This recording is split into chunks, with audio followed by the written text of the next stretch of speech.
taught you guys. How much is that is like helping yourself improve your game, but also like making sure the tight end room is better prepared?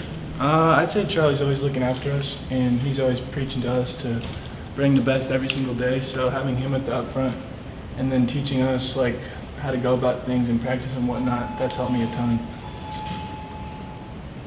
How would you describe your progress to this point, from freshman to this year? I'd say redshirt year was a big learning year. Just having Jackson and Isaac and Luke, best friend Luke, and Charlie right next to me, they taught me so much, and that was a big learning year for me, learning the playbook and whatnot. And I feel like I came in like not as much ready, not as much strong enough, but I took that year as just a big step, a learning step to get bigger, faster, stronger. So coming into this year was more of just I know the playbook, so I can just go and not think about that. Looks like you're wearing a big brace. Is that just a precautionary protective sleeve kind of deal? Yeah, I just dinged up my elbow a little bit on a little counter play. So. You and Luke were pretty close? Yeah, he was my roommate. So. Was he really? Yeah. Did you try to talk him out of all that? Or I guess you probably have more intimate knowledge about everything going on. At the end of the day, he had to do what was best for him, and he had a situation going on. But he's my best buddy, and I wished him all the best. Y'all still keep in touch? I mean, yeah, we how talk. much? Yeah. We talk all the time. He was up here for the July 4th, so I was hanging out with him for Jackson Harris's wedding. What did you say about Eli Bolt? How's he fitting in? He's a baller. He's fast, he's strong, he's quick. When I'm next to him, I feel safe because he's going to capture my edge.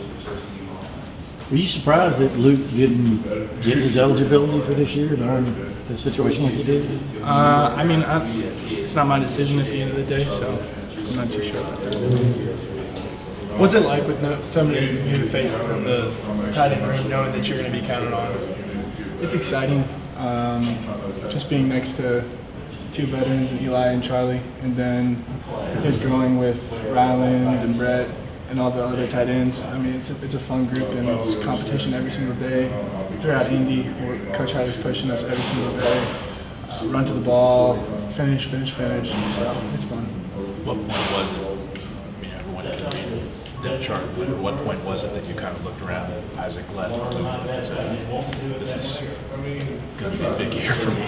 I wouldn't say like I looked at it like that. I mean, I don't know.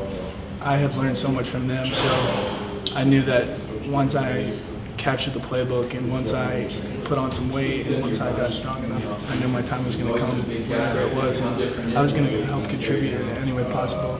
Whether that be special teams, tight end, rooting for everyone outside of it, it wouldn't matter. You were getting a lot of reps during bowl practice too, right? Was that when things kind of yeah, up a bit? I feel like I started to lock in on stuff towards the end of the last year's season, and then it all started to click with me. So after that, I started just pushing myself more and more in the weight room, holding myself more accountable. George has a history of having great tight end rooms. Is there anything specific about this room that you're in now that makes you think that you guys can be remembered the same way? I think so. I think it starts with Coach Hartley at the top. He brings this